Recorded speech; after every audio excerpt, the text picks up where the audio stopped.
this thing.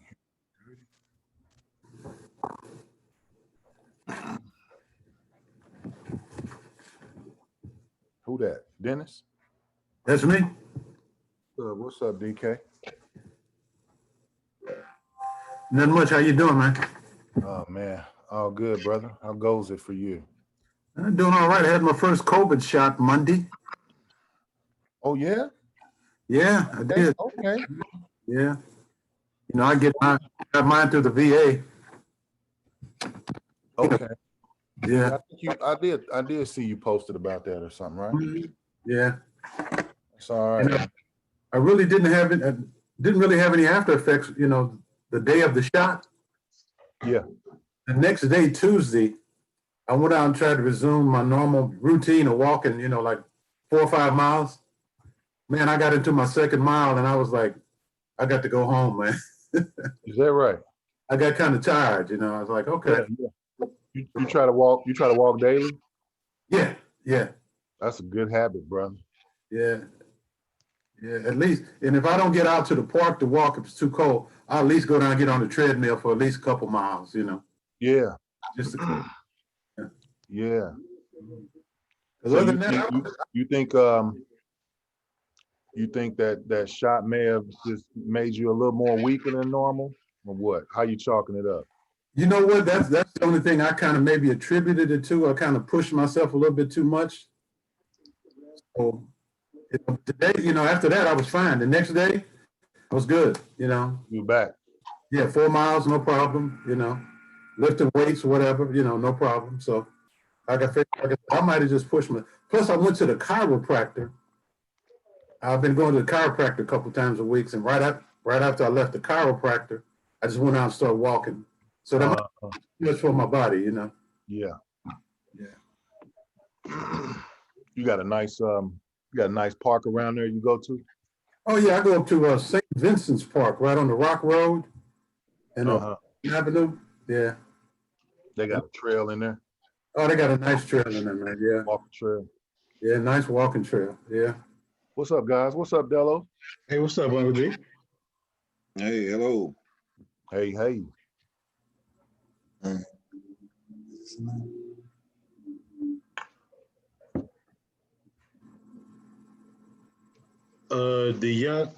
The young lady that's gonna be joining us is her name is Alicia McGee. Alicia, there she is. I see Alicia. I'm here. Alicia, welcome. Oh, she's here. Hi, Hey, Alicia, Hey, we just waiting on. how are you today? I'm good. How are you?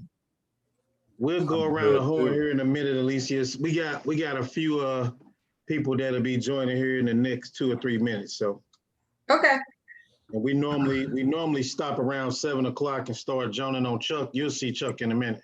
Hey man, you gotta leave Big Bro alone, man. I gotta take up with Big Bro. From 7 to 7:15 is Chuck roast. Barbecue chicken. I told you once. Chuck get roasted from 7 to 7:15. Right. Barbecue chicken on tap. You know, the vegetarian ain't going for that, man. I ain't going for it. Yeah. Hey. Yeah. Let me take a census of the group. How y'all feeling, man? Everybody's smiling extra big today, based on the events of yesterday. Hey, let me tell you, GA, you know, I work in the federal building and we have a picture of Trump and Pence up there. So I was off yesterday because basically the courthouse was closed. They had a few people working. But when I went in the courthouse today, I had a big smile on my face. Those pictures are down.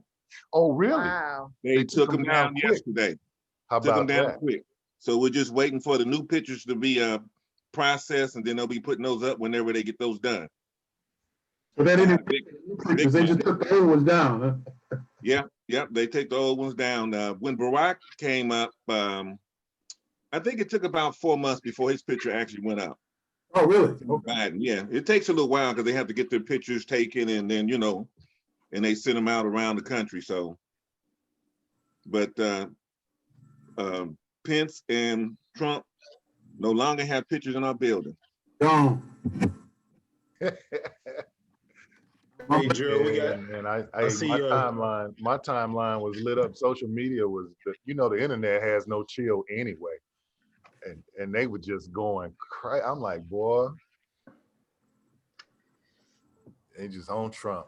But they're coming out the woodwork already, man. You know, Oh, yeah. they're coming out the woodwork already. Mm-hmm. Things just ain't gonna change. Nope. Said it's liberating. See, I think we got Tony on, or we waiting on. We got Keith, Tony, Dennis. And Carla Carla? Carla's on. Do we have Sabrina? No, Have a Sabrina, Misha upstairs. She must have fell asleep. Misha. Yeah, she was out with Jeanette today, ripping and running. Oh, so I think we just waiting on. We may just be waiting on Sabrina. Here goes somebody here. This is Jeffrey. This is our new. We moved him up to the starting team. I see we got Mr. room on the bench. Yeah, is his last name Cabs? Jeff Cab. What's up, Jeff? Cab. Oh, man. What's up, dude? Jeff Cab. Welcome, man. Welcome. What's up, man? How you doing, Gerald? Everybody. We got Jeff Cabs. We bought up from the JV. And he ready. JV, I was playing at Fogarty Park instead of Heman Park. Right. Here goes All Sabrina. right. That's Sabrina. All right, that's all I was waiting for. All right, so just the introduction, right? So Jeff, Mr. Cab, you don't know me, first time meet me. Nice to meet you, sir. You too, man. Glad you joined the call. Thank you. Normally they get to hear me babble about things that I'm doing. Well, today, I met Alicia, I would say about a month ago. So I went to another family member's house, and she was there. And so some of the stuff that I had been telling them hadn't been told to them for the first time, because Alicia is a day trader. And so unlike everybody else on the call, she doesn't have to get up in the morning and go to work and report to anybody. Well, I would say most of her income, I ain't gonna speak for her, but I'll let her kind of talk through it. But from a day trader's perspective and an option trader's perspective, there's some things that are overlapped. There's some things that overlay, and there's some things that don't completely. And some of the same stuff I was covering, she was shaking her head. And so she had been telling these same things to some of our other family members that may or may not be on the Tuesday call, but they'll be brought up to speed shortly. But I asked her to come on to do me a favor. Hey, can you come talk to our Thursday group? Just to talk through, basically let her be a voice of some questions that she may be able to field, and maybe we can get a different perspective and use some of the tools. She may have some websites. She may have some different strategies. She may look at some financial indicators that we don't cover. So with that being said, Miss Alicia McGee, I appreciate you coming on.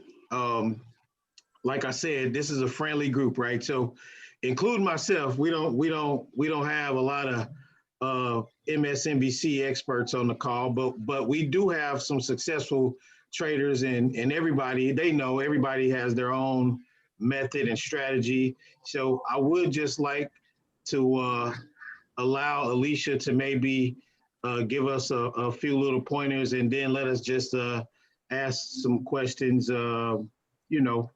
some things that you may want to ask a day trader. She may be able to help us out. So with no further ado, Miss Alicia McGee, thank you for coming on. Well, thanks for having me. First, let me say, I think it's pretty dope that you guys get together every Thursday to do this, because this isn't the most exciting topic for some people. But once you get into it, I think it's a lot of fun. I will say I swing trade options and I day trade futures. I do still work. but I am currently working on an exit strategy for that because I don't want to.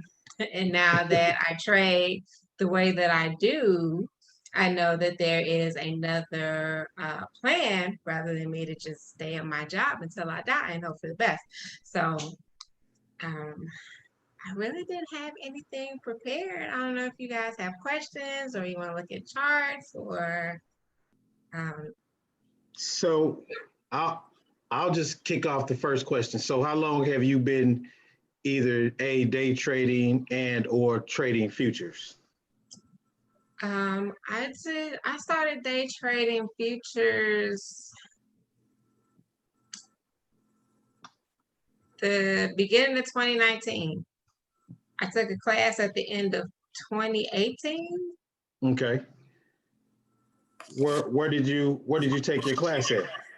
I took it online. Maybe it was the end of 2019 and I did it all 2020. I don't know. It's all running together.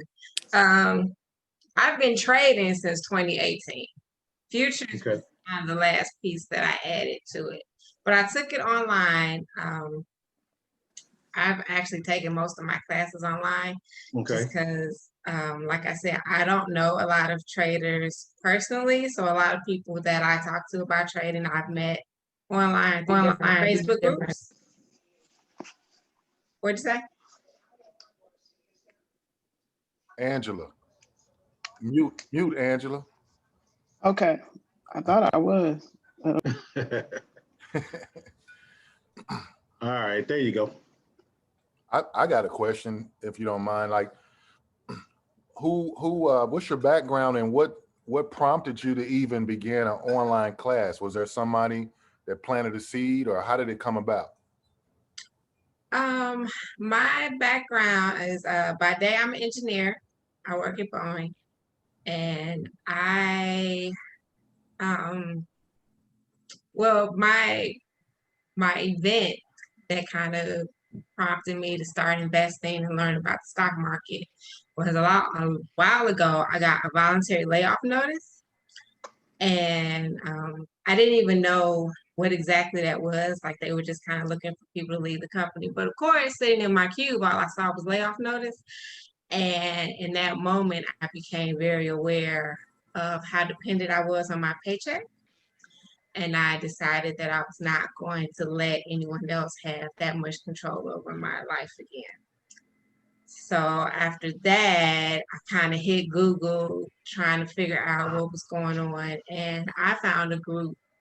The group is actually for women. It's a Facebook group called the Stocks and Stilettos Society.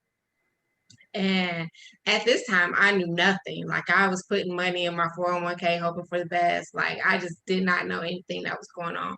But in that group, there were other women like trying to learn, other Black women specifically trying to learn. And then there were classes offered. So once I started getting engaged with that and learning the terminology and kind of learning, there was a way for me to kind of have my own financial freedom and make my own paycheck. I wanted it all then. Like give me all the information. So any class that popped up, I was taking it. I was in it. Because at the time I was like, oh, I want to be able to trade anything. Whatever happens in the world, there's something I can trade for. I want to be able to do it.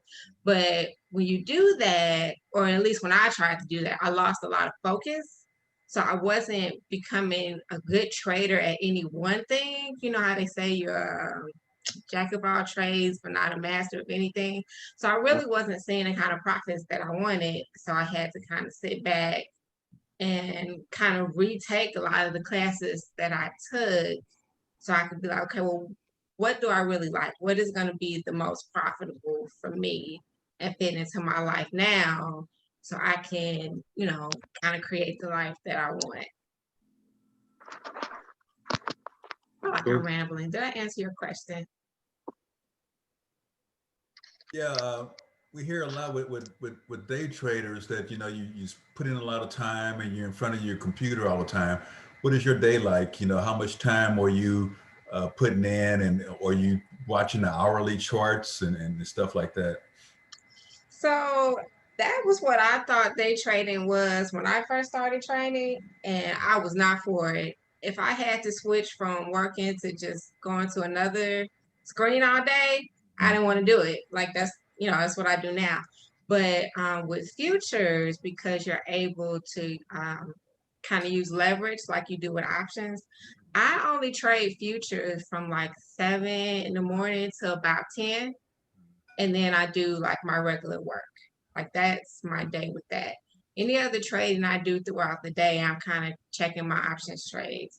But like my goal is to just put in those couple hours in the morning and have my whole day to myself. Okay. Mhm. So my question is, you specifically day trade futures? Is that what you're saying? Yes. Okay, because I'm not familiar with a lot of I thought day trading was something else. Are there different aspects of day trading? Can you day trade stocks and not futures, or how does that go? You can day trade stocks. So when you think about different kinds of trading, there's always like a time frame associated with it, and then like an instrument.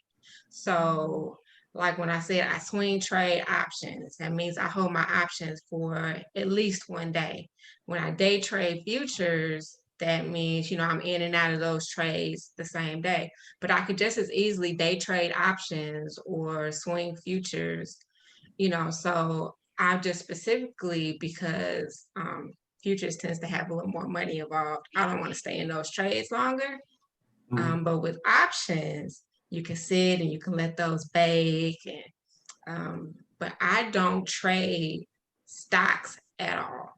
It just requires more capital than I want to do.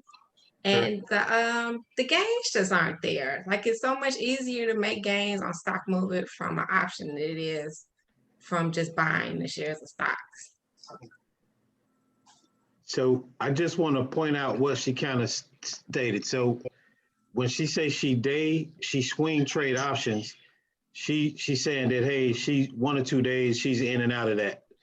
The day trade of futures, she's in and out of that always the same day. So that's the difference. We haven't talked about futures on this call since we started back last March, April. So if futures is something that you at least want to like dive into, maybe we can have Alicia come on on another call, and maybe with the sole focus of showing everybody like what futures are, to just give you an option of maybe it may be something that you like, it may be something you don't like, but at least see it from somebody that's doing it on a regular basis instead of watching we all know YouTube videos will send you down a drain sometimes. And so just being able to get it at a clear, I think a clearer view from somebody that's doing it every day.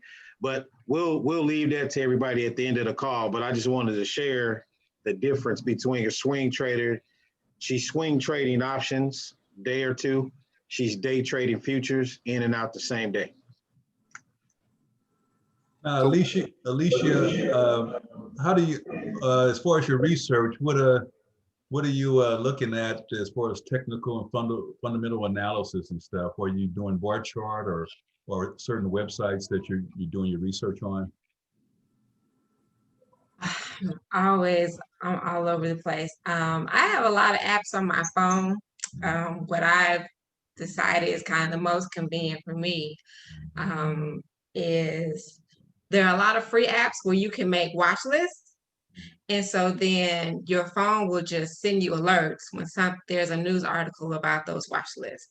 But like for charts, I use Thinkorswim, hands down. I occasionally may use TradingView, like if I'm away from my laptop and I just need a bigger screen, because I can't put Thinkorswim on my work computer. So like if I'm actually in the office, then I'll look at TradingView because they have a good chart platform.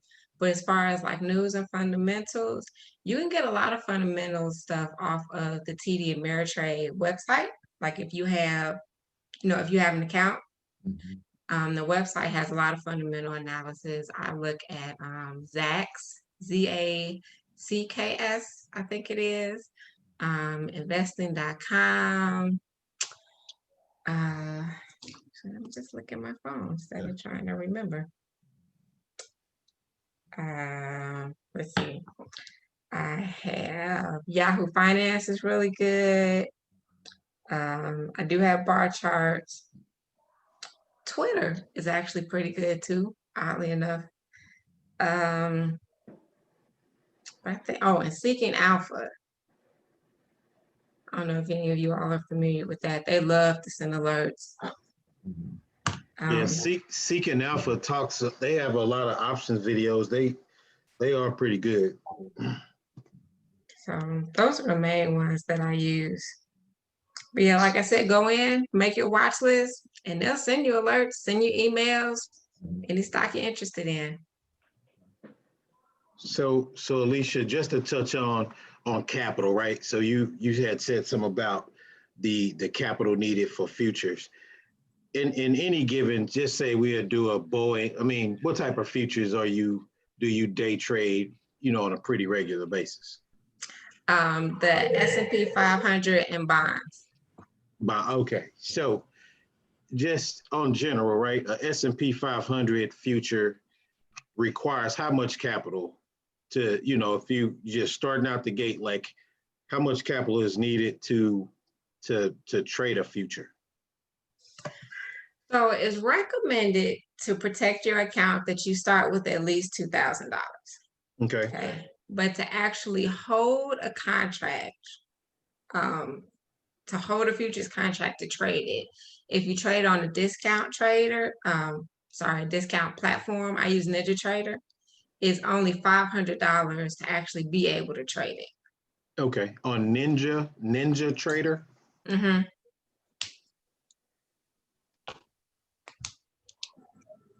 Okay, so how much different is the contracts and futures than options? Is it pretty similar, or is it completely different? It's similar, I guess, in the way that you pay for them. Like for an options contract, when you buy it, like you're purchasing or you're controlling 100 shares, you're paying that premium. With a futures contract, they are time bound. They're usually about 3 months, depending on the instrument. But you're just you're spending the $500 just to be able to trade it. You're not paying the price based on what the future is, or based on what the instrument is. Okay. It's always the 500, and then you're just kind of buying or selling based on how you think the movement is going to go. So either your profit and loss is just based on the movement. Okay.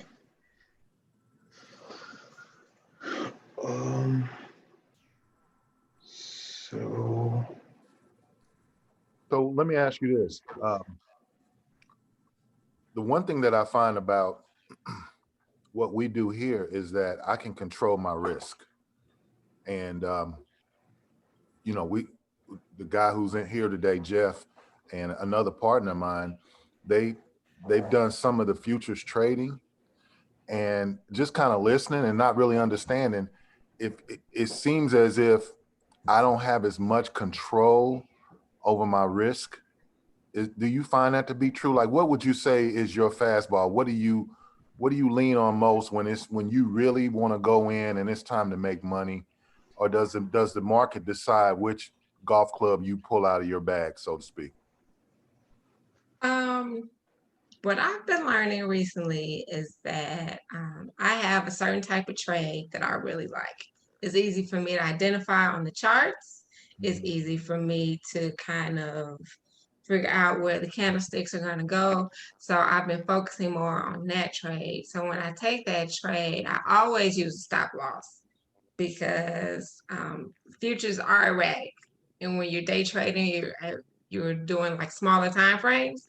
So there's a lot of movement in that. But I always try to protect the downside with a stop loss. So if my trade goes against me, I already know this is how much money I'm going to lose.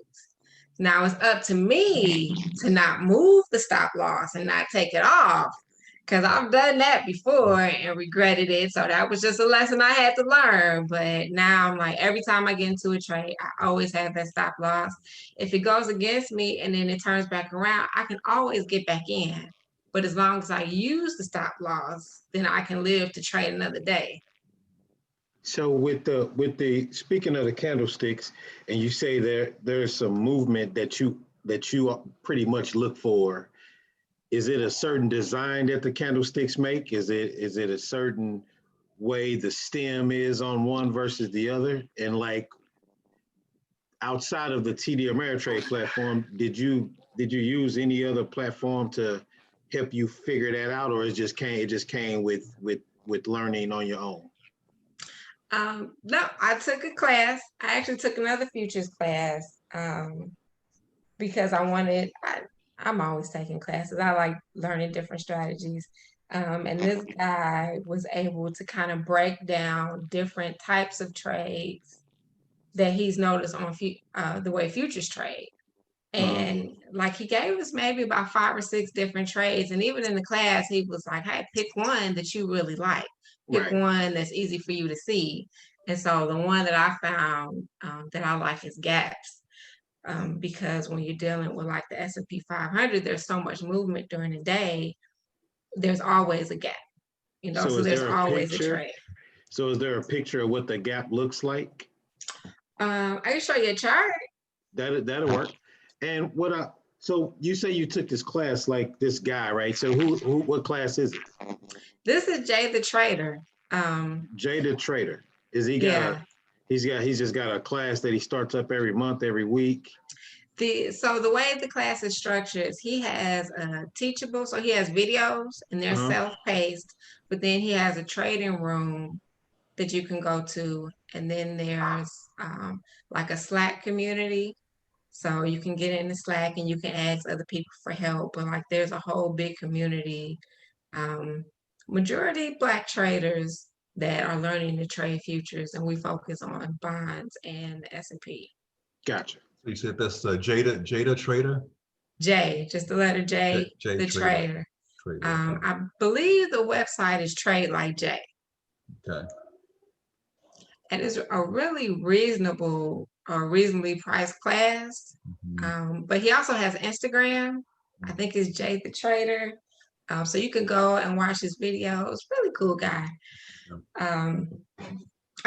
But yes, I can show you what a gap looks like. Okay.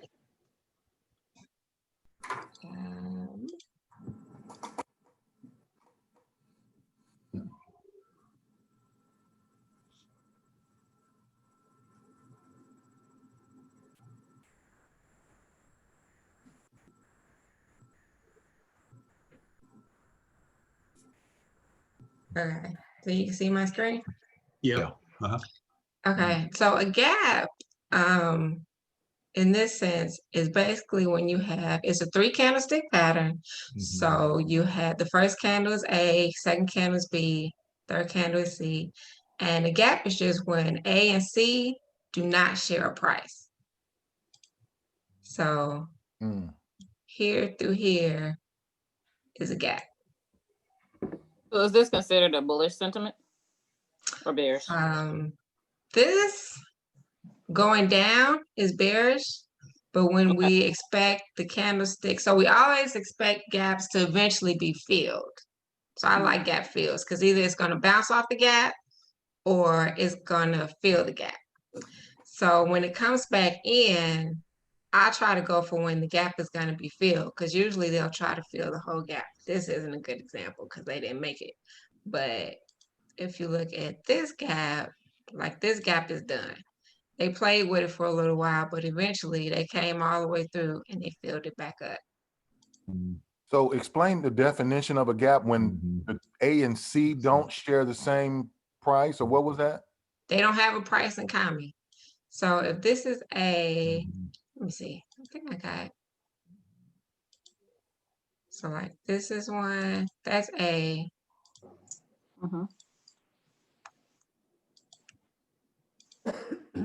And that's C. So all this space in here, they don't have a price in common. Like if I took this middle candle out, this would just be space. Okay. Yeah. Okay. Yeah. Yeah, that's the gap. Okay. So Alicia, this is Jeff. Is that considered a rally? A couple of different things can cause gaps to be made. A lot of them will be news. Sometimes there's just a bunch of orders sitting here. So this can be like a supply zone or a demand zone. So it Right. kind of momentum will push it through. A lot of times if there's a supply zone, that's why when it comes back through, we're expecting it to all the way fill because a lot of these orders are still there. All of them didn't get filled. Because when you think about funds buying and selling stocks, they're buying like tens and hundreds of thousands of orders in. All of them aren't going to get filled at once. So if they shoot through here like this, when they finally get back down, there's still orders sitting here waiting to be filled. I mean, I got to tip my hat to you just because I traded commodities for almost a year. I started off a trade station. I finished up with Ninja Trader. You know, I traded the equity indexes. I traded the energies. I traded the precious metals.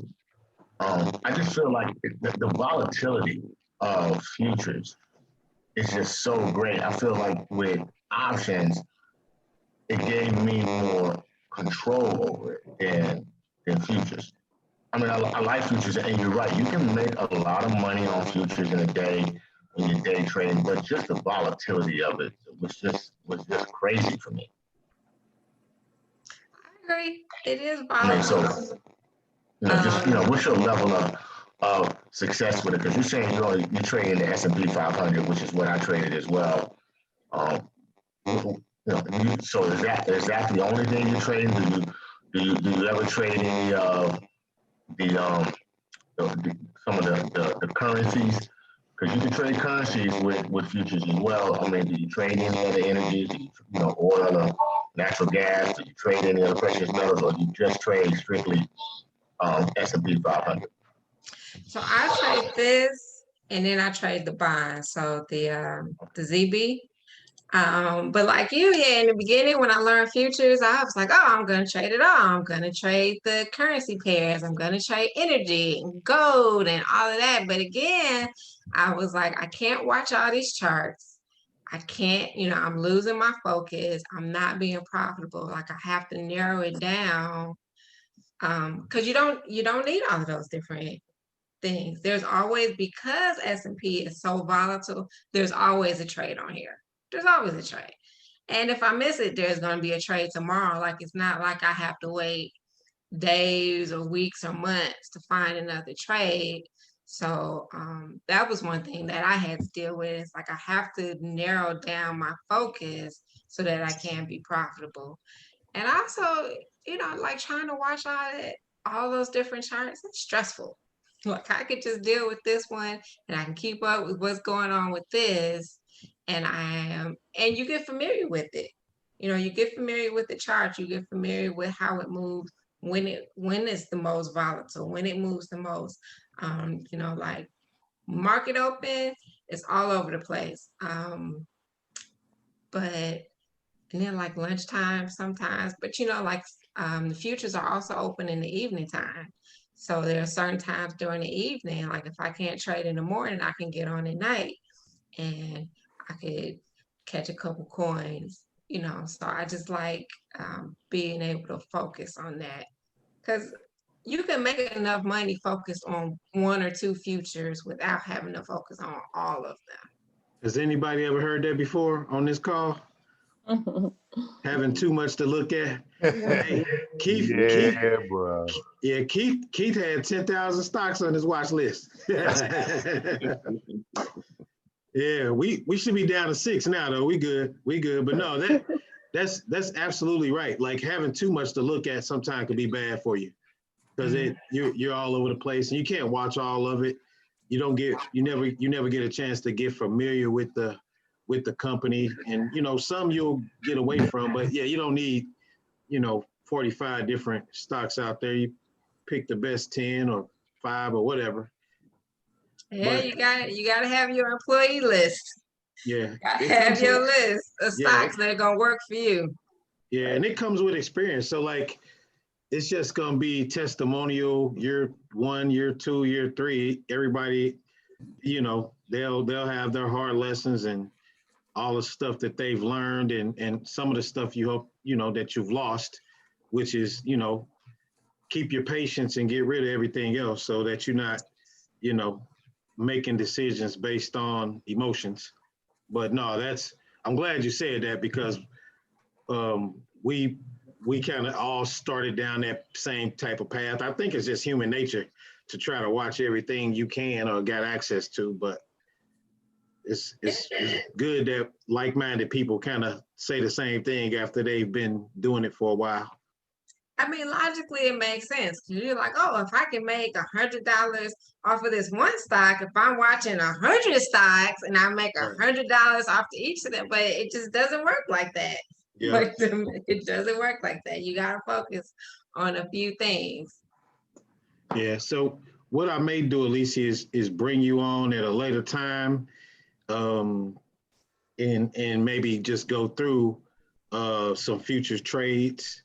But I'm very interested in and I may even do this myself, but I think it may be beneficial to take one of those candlestick reading classes because I think Gerald, it may be a few others, but interested in that whole gap view that you just showed, and kind of what that means. But it's interesting. It's always interesting to talk to another trader from around the way somewhere else, but because you just want to make sure that you're not the only one that thinks the way you think. And I think everybody on the call are all like-minded, same type of goals, but we all have different strategies. We all look at something when we look at the candlestick. And so I just wanted to throw out there. So one of the indicators that we started using, I think it was, the fan favorite was the relative strength index. So we kind of use that to project which way, if it's overbought, if it's oversold. And it was just, it was one of the things that I thought was basic because right there, I just say, hey, there's no need to have a indicator that you don't understand. It don't make any, it's not useful because if it's so difficult, you can't, use it, then it's not benefiting you. And then Carmisha, and I think it's Sabrina, have started using the Bollinger Bands. I think Chuck was using it, but there's things as you start trading and learn the basics and the fundamentals, you can start adding in, it's like baking a cake. You add in a little ingredient, stir, then you add in a little bit more. So I really, appreciate you talking about some of the stuff and sharing what you're doing, but I would like to bring you back on to maybe just talk through that. I think the futures, because if you understand options, I don't think it wouldn't be too foreign to try to pick up the future side of it, seeing that you're talking about contracts, right? So it's kind of some of the same language, some of the financial indicators are the same. And so I was hoping that that's what I was going to hear because I didn't know, but it's good to see that we've all kind of been on the right track. So I appreciate that. I tell people all the time, once you learn how to read a chart, you can read any chart. They're all the same. You just have to know kind of the fundamentals or know what you're looking at, but all the charts are the same. You know how to read candlesticks, you know how to use you know what indicators you like. But I've also found how you were saying you add stuff as you get on. I found, well, I guess I'll just speak for myself.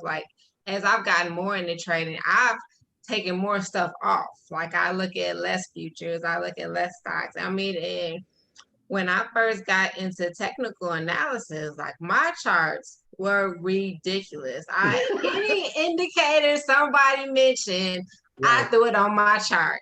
And it got to the point I can't see the candlesticks. I was I don't even know where it's at.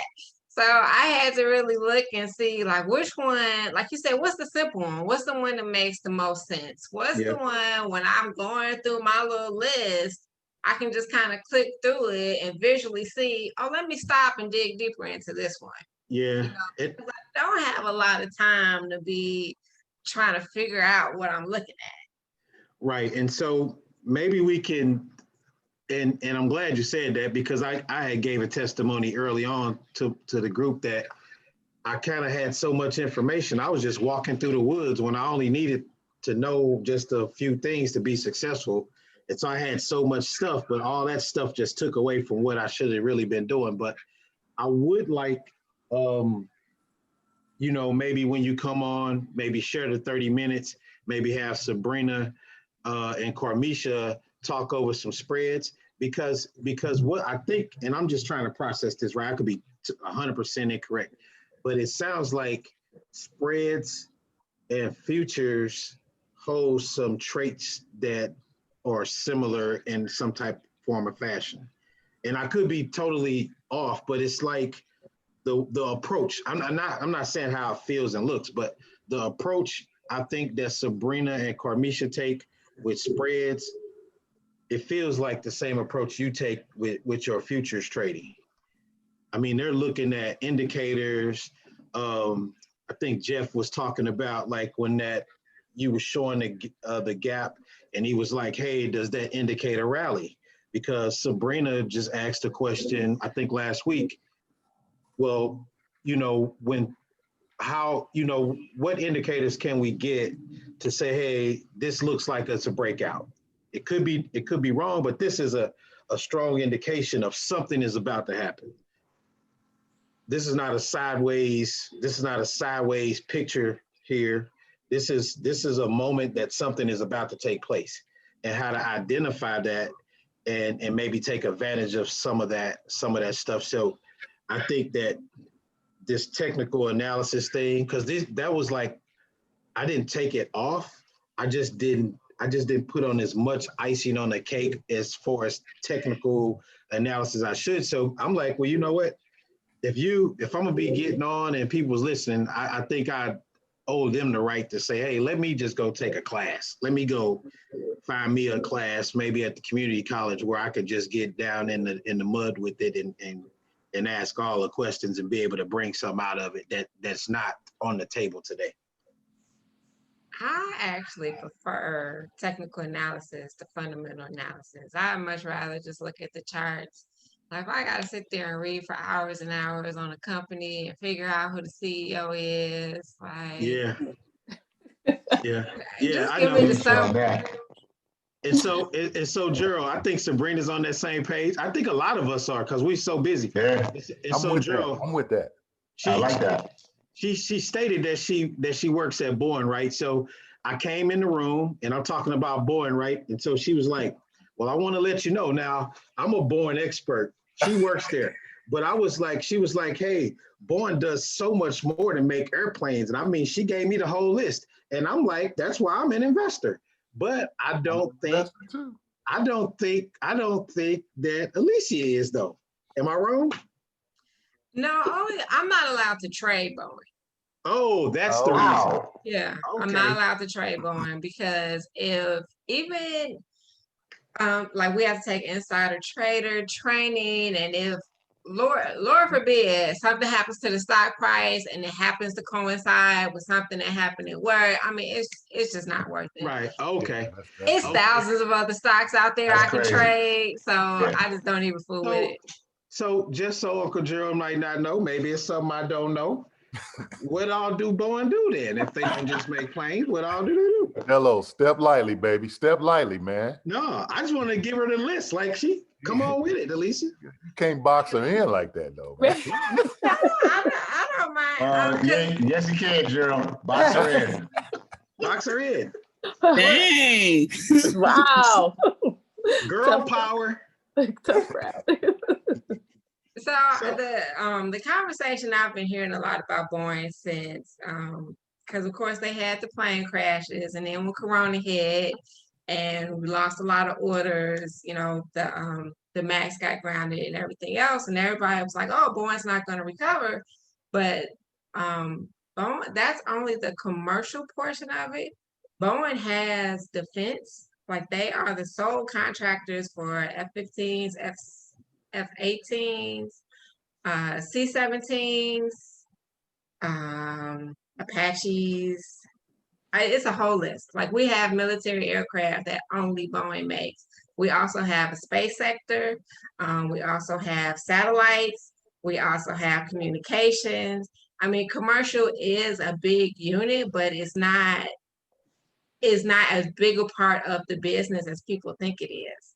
I mean, especially here in St. Louis, this is a defense site. I've never once worked on a commercial contract. I worked on F-15s, F-18s, unmanned vehicles. Like we build autonomous vehicles. So we're all about future mobility. Like there's so much more to Boeing where you can't just count them out because of the commercial side. Correct. And that's and Gerald calls them the bastard stock because basically Boeing has been untouchable with all the bad news. I mean, they get help from the government. I mean, the government know that they have to help them. Like they cannot be left to. They can't get treated like a Dave and Buster's. You know what I mean? Like they're gonna have funding. Their funding is gonna be there. And the thing about Boeing is they're unique in that. Like when you look at other commercial airplane manufacturers like Airbus, they don't have defense side. And when you look at other defense contractors like Lockheed and Northrop Grumman, they don't have a commercial side. You know, so Boeing has to survive because of the defense side, but then it also has that commercial, so it can play with everybody. Thank you. All right. Well, I was onward and upward, but I feel even better. Yeah, onward and upward. So Alicia, I mean, we do. I know you was kind of thrown back a little bit by the fact that we meet every Thursday. So I'm like, hey, I mean, you're on the call. I mean, you got the link. I would like to extend, with everybody else's permission, Sabrina, Keith, Gerald, Anjanette. I see Brian back there. Oh, I just wanted to mention that we have a cooking show. It's rolled into the meeting. Yeah. So if you need to know how to make rotten potatoes with lemon lime zest chicken wings, we got that for you too. But look, we waiting to monetize it. Just give us a second. Okay. Hey, Ford. Yeah. Ford, what you cooking, Brian? You're on mute, babe. Babe, you're on mute. His hands are full. Old people, man. Oh, There you there you go. Old people. That's it. I do some chicken, some fried corn, and some sauteed spinach. What's up, DF? See, that's what I said. So let me so for the family, Carmisha, Tony, Keith, Angela, Carla, I think that's just say Carla's iPad, but I think that's not Carla, but if it is, yeah, that's Carla. Okay, would anybody mind if we just had Alicia on whenever she could attend on Thursday? Absolutely. Absolutely. Okay. No, sure. So, but I have another question before she leaves. No. She's not leaving. I got her booked. I got her booked for another 14 minutes. All right, no. Go ahead. So, okay, so I, along with maybe one or two other people, are mostly interested in spread. We do, credit and debit spread trades. With your swing trading, you sound like your premise in terms of stock may be similar. Like you're not trying to own the stock or get the stock at a reduced price, right? That's kind of where I am right now. I'm not really trying to buy or own the stock. So do you apply the similar gap candlestick approach to your option swing trading? Are you using that same technique to carry over from your futures trades? Or are you using something different? So it depends on the time frame I'm looking to hold it. If I'm only planning to keep an option, and I'm actually, sorry, I just started like 3 different sentences. So I was doing option trading where I was only keeping it like a couple days, maybe a week. But because I've gotten busy at work and they won't let me be great, I have switched to longer term plays. So with that, I kind of use kind of a broader scale. So I'm looking for support and resistance. I'm looking at Bollinger Bands. The gaps, not so much, because I'm getting into like leaps. I don't know if you're familiar with that, where they're like a year or plus out. And they've been really good. So I'm trying to stick to like leap and leverage plays so I can just kind of peek in on the charts, make sure nothing catastrophic has happened, and I can go on about my day. So when I'm looking at that, I don't necessarily look for the gaps. I'm just looking to make sure like we're staying above the last support. Okay, so you're going out when you say a couple weeks, or if you're not leaping, like if you're doing just a regular swing trade, are you doing like a couple weeks, or are you doing a month, or are you doing? I usually try to do at least a month because I found that even if I'm wrong, well, It's time to 3 correct itself. months. Yeah, 3 months. If I'm wrong, it can at least correct itself and I can break even. Right. 1 month, I have to be like really sure, and I just bought it on like some momentum. They bought somebody, or you know, some news came out, then I'll do it for like a month or less than a month. Okay. So I was trying to understand how the implied volatility works on my play. Like, should I do more going long when the implied volatility is high, or should I not do shorts? Because I did that with a couple of stocks, and I don't know if I just guessed right, but I don't know if there's a correlation that you found between that. Which side is better to play on when the IV is high or low? It kind of depends on what you're doing. If the IV, if you're buying options, then you want the implied volatility to be high because you want the stock to move. Okay, yeah. Well, if you're selling the options, then you kind of want it to be low because you really just want it to expire worthless so you can keep all your premium. Right. Okay. I was making sure I was on the right track with that because that's what I was doing. But sometimes it can be the inverse. So I never. It's so many different combinations with options. A lot of ways to make or lose money. Yeah. That's it. That's all I got. Thank you. Sure, more will come. So I had one more question, Alicia. So in your options trading, do you mind sharing with us just maybe 1 or 2 companies that you're invested in? Sure.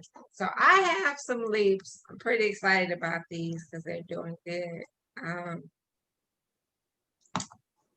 So they were high though, because when I started getting into into leaps, the contracts are way more expensive, but they have a bigger return. I've got one for Blink, BLNK. I've actually had that one since I think November. I've got ARKK.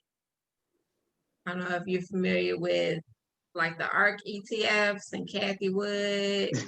I think everybody on this call know about Kathy Wood right now.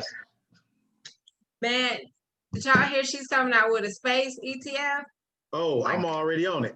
I'm so excited, and I'm trying not to get emotionally involved in this ETF, but I like all things space. Like I was like, I think I might actually want to own this one. But I got TAN, TAN. It's like a solar power ETF.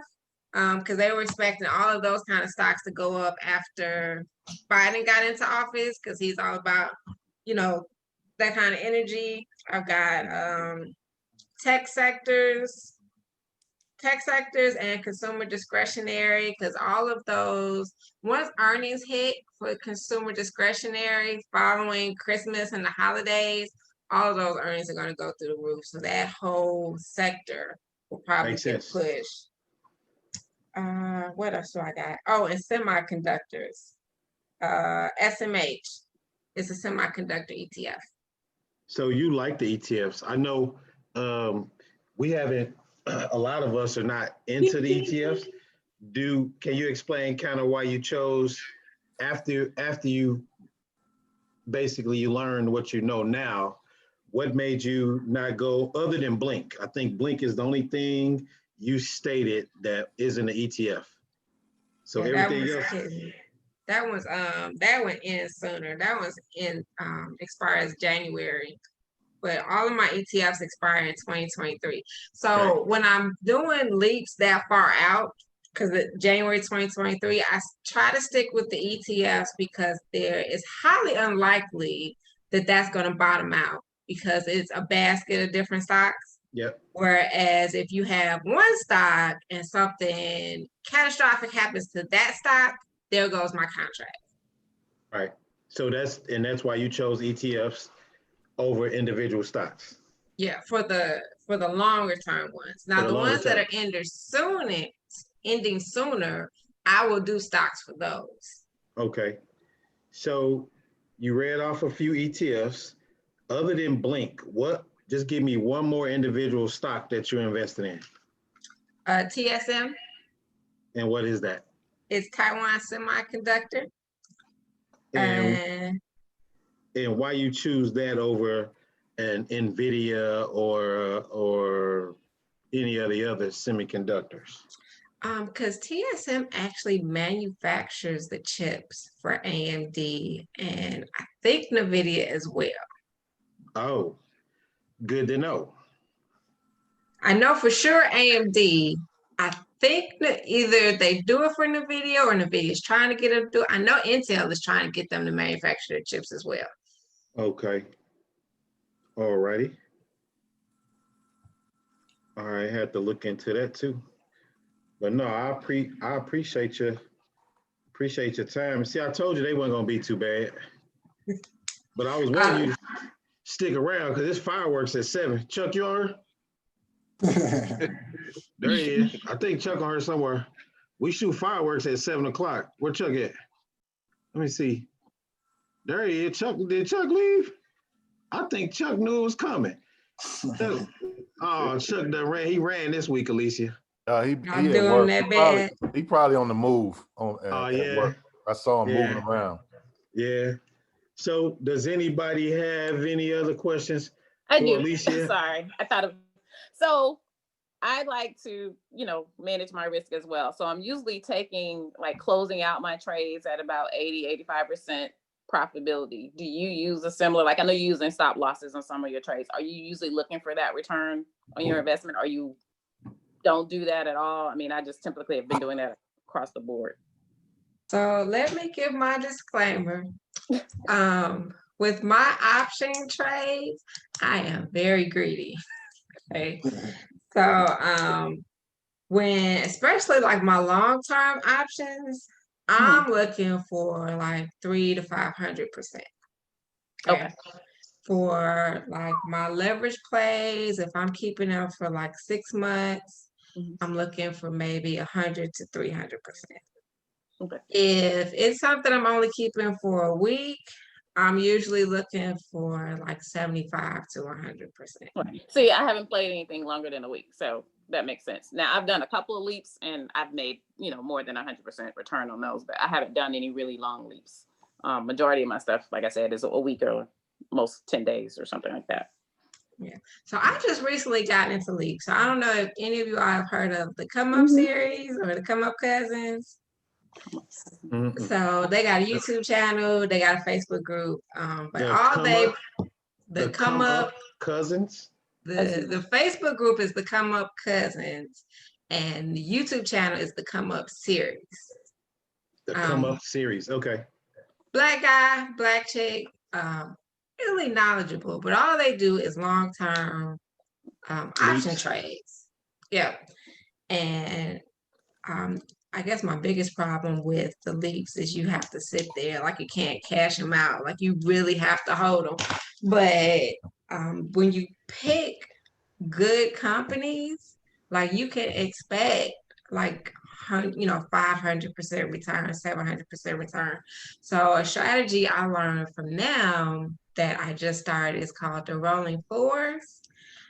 So basically I take, for the next 6 quarters, I take a certain amount of money and I buy 2-year contracts. And the plan is to exit them in a year and a half because time decay will start kicking in at about 6 months. So I exit them at a year and a half, so I don't pay capital gains taxes on them. I get the most profit I can out of them. I get out of them before time decay hits. But I do this, I invested every 6 months, every quarter, so every 3 months for 6 quarters. And then once I cash it out in a year and a half, I take all of those profits, buy new contracts or roll it if I can. But at the end of 4 years, like depending on how much you put in, you got like a whole bag of money. Okay. So Yeah, there's we a whole definitely have to. spreadsheet if you're interested. Yeah. I guess what I could, I think Uncle Gerald got everybody's email. If you have that and you want to share it, we can get it out to the masses. Okay. I Um, know it's like 2 minutes left, but I can show you if you want me to. yeah, I'm good. I'm good. Everybody good? Run. Yeah. I'm good. I swear I'm not gonna keep out all night. Oh, it's all good. Oh, hey, we've We been got on time to here. talk about money. Yeah. I Right. know that's Really? right. It's the bring. I'm just being true. Right. Where the money reside, where the money Hey, reside. yeah. Hey, Gerald, while she pulling it up, well, no, never mind. Go ahead, Alicia. I think she looked like she ready. Yeah.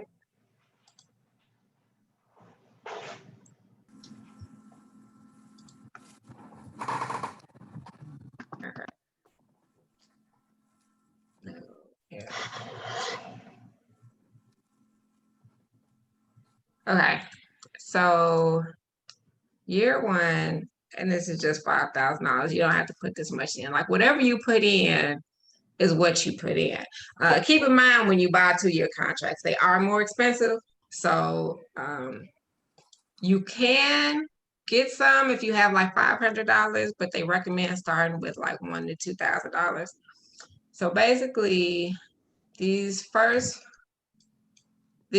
so all of this year, last December, all of this year, and then March of next year, I'm going to put in $5,000. So then this $5,000, I'm expecting a 500% return. That's going to give me $25,000. So then I'm going to cash out in June of 2022. I'm going to roll that entire $25,000 into new contracts, and I'm going to expect another 500% return. And then when I cash that out in December of 2023, down here, I'm going to roll that whole $125,000, expect another 500%, and that's 625. So you're making like 625 off of each deposit. So at the end of 4 years, it's like 2.5 million. Wow. But And this is purchasing leaps, right? this is leaps. Okay. So, and even if you like take it down some, because 5,000 is a lot.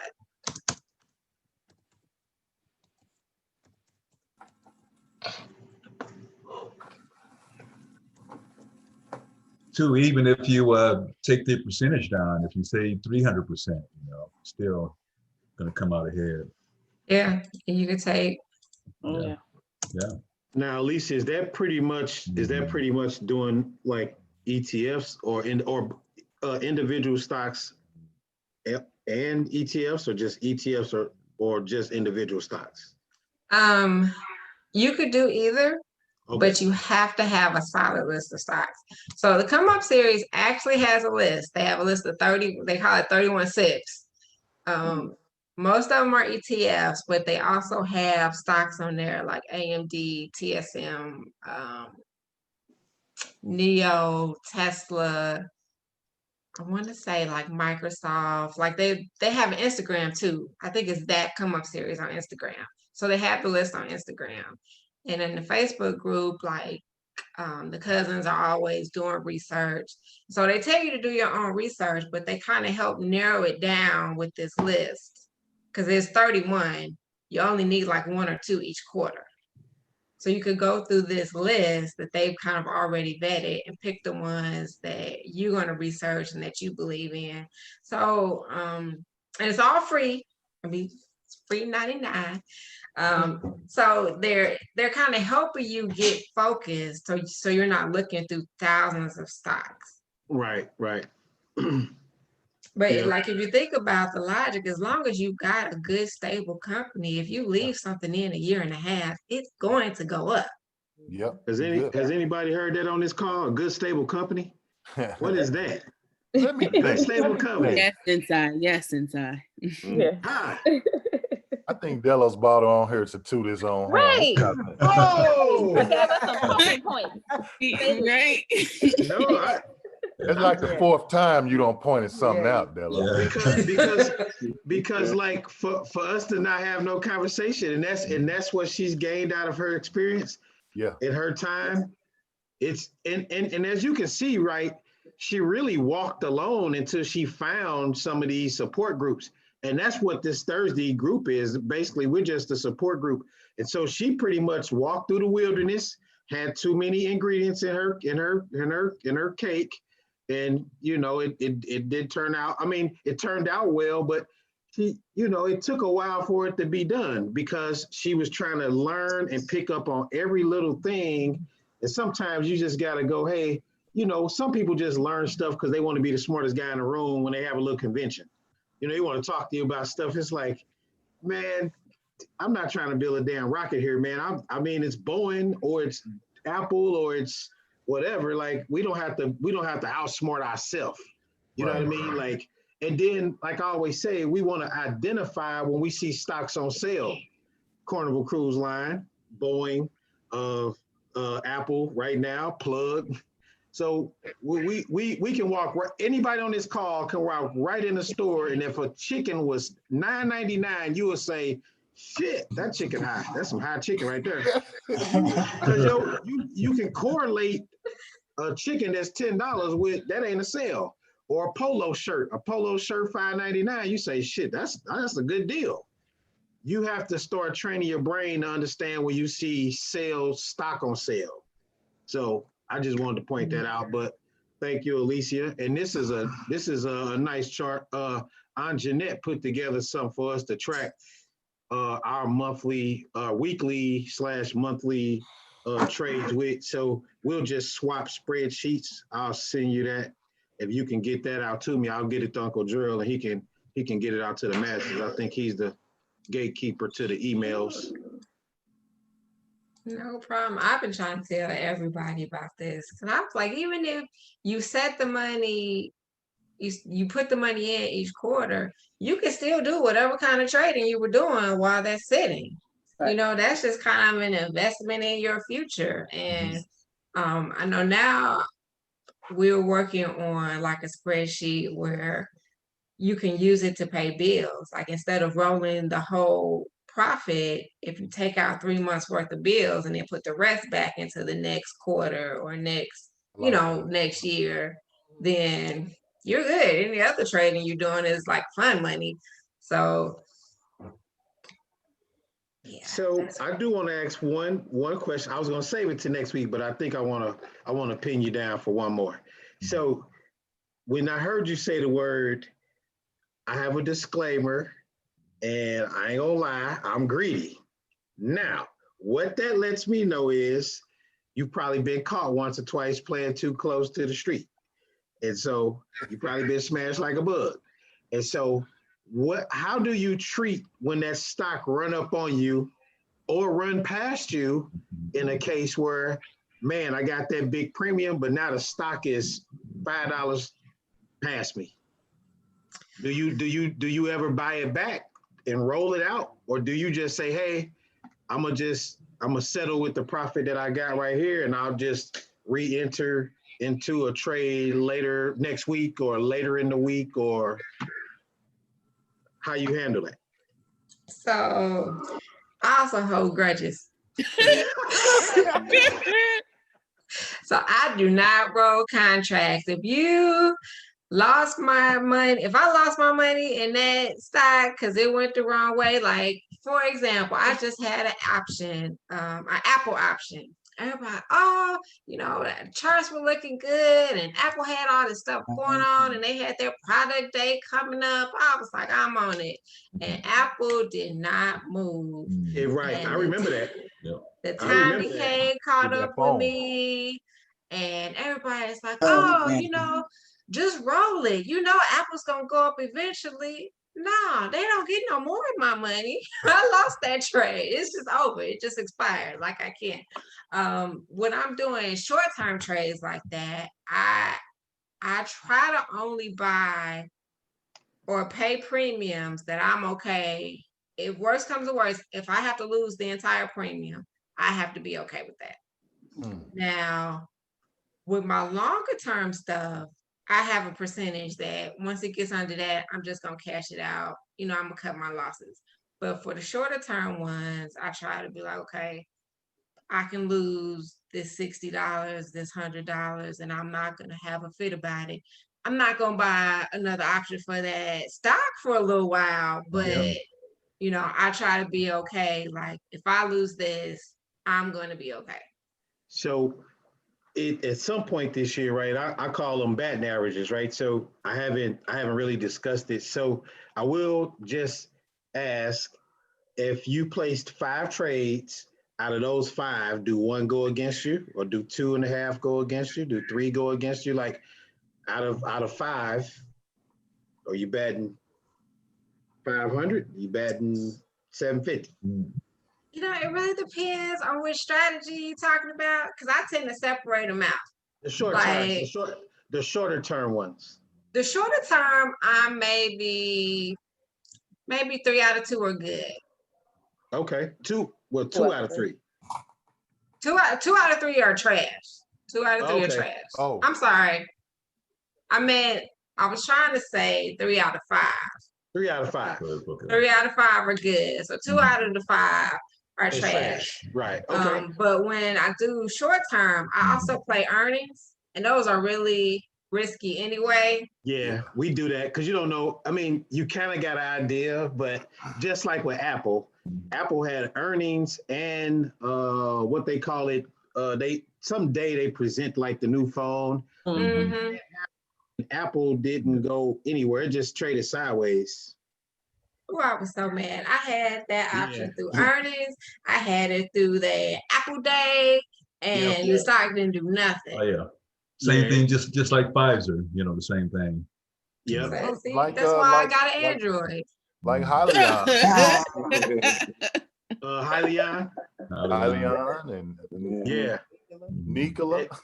Yeah, and so, I mean, like we got earnings coming up, everybody. So, like I stated last week, look at the stock you invested in. Try to lock down that whether you use the web platform or every. And I say this all the time, like every stock has an investor relations page. So track down your earnings date, because it's either at the end of this month, the middle of next month, or the very beginning of March. So track down so you can kind of place or like Alicia said, bounce off of the earnings date or of the information that may come. So that's all I have this week. Does anybody have any more questions for our special guests? No. Good. So, Alicia, now that you've been on, you're no longer a guest. So I will no longer introduce you. Yeah. And I do expect you to make it as often as you can. Yeah. And we all make an attempt to get on every Thursday and kind of, so what we do is typically just kick the ball around just to see what everybody's doing, maybe offer advice on what somebody may look at, or just, hey, you might want to think about this, or somebody else may have some news to share to maybe get you out of a pickle, or something that you may be wanting to do in the near future. So I appreciate you coming on. Like always, I appreciate everybody coming on. I want everybody to stay blessed for the week. And hopefully we have happy expiration worthless Friday tomorrow for a lot of us. Yes, sir. I hope a lot of people didn't get too close to the sword and get your arm chopped off. Yeah, and Alicia, besides the Zoom presentations here on Thursdays, we're also on WhatsApp. We communicate a lot through WhatsApp and stuff also. Right. So come on in, have a seat, rest your feet, and don't ask for nothing to eat. FYI, guys, FYI, Tuesday, Apple, Tesla, BA, their earnings calls. Thanks, Aunt Jeanette. BA is when? Tuesday, the 27th. Tuesday? The 27th, Yeah. Apple, Oh. Tesla, BA. Thanks, Anjanette, for that. And Jeff, Mr. Cabs, Yes. welcome aboard, sir. Thank you. Don't want to Appreciate it. leave you out. And I'm looking, so I heard you chime in there, and it looks like you got a little portfolio that we might want to have you talk about. So I do want to kick off next week where maybe we can have 15 minutes of some type of conversation. So if you don't mind, if Gerald, if we can add Alicia, do you mind if we add you to the WhatsApp? No, I don't mind. Okay, and Mr. Cabs, if we can add you to, because what we want to do is Joel added me to the WhatsApp. Yeah, I added Jeff. I sent him the invite. You just have to have WhatsApp. If you got WhatsApp, Alicia, I can what's your last name? We can search you out and send you the invite. Or how does that work, Carmisha? It needs to be in your Phone contact. number. Just send her the link overall for it. You Just send her you the can link. just send the link however way, like the same way you got the link for the Zoom. You can send her the link. Right. The link is in the description. I just want to send you an invite for WhatsApp. No, I'm saying you could send the link and then it'll do it automatically. Oh, word. Okay. That's even easier. And let me put WhatsApp on my phone. Yeah. And one more app, huh? One more app. and hey Jeff, if you don't mind sending me your email and WhatsApp, I got Alicia's, but I got about 4 or 5 questions I'm gonna send to you that I want you to touch on. All right, I'll send you that. Yeah. You got a new dog? Y'all got a dog, Sabrina? This our son. Y'all got a dog? Oh, that's a cute little rat. Yeah. Right. Thank you. It's a red dog. Now we got a food show and a pet show. Right. One-stop shop. Right here. One-stop shop. Right. All right, Yes, family. this is our new addition. Oh, well, welcome aboard, buddy. Yeah.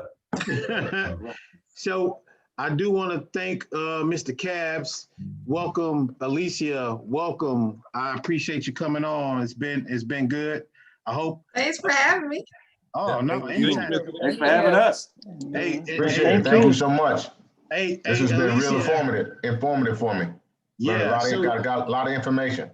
Oh yeah, more to come next week. And I tell you what, Alicia, this group is not shy. If you're not on her next Thursday, you're gonna get some texts. You in now. You know what I mean? Like the gang, like you in now. Hey, Alicia, okay. That's just like a gang saying, you know too much to let us for us to wait. All right, so I'm gonna let everybody have their evening back. Stay blessed, man. Happy Worthless Friday for all of those who got option contracts out there. We'll see you next week, or we'll be chatting with you on WhatsApp here in in about 15 minutes. So, I'll post the talk to you later. as soon as All right. Thank Bye-bye. you. Everybody All take right. care. Thank you. Bye-bye. All right. Bye.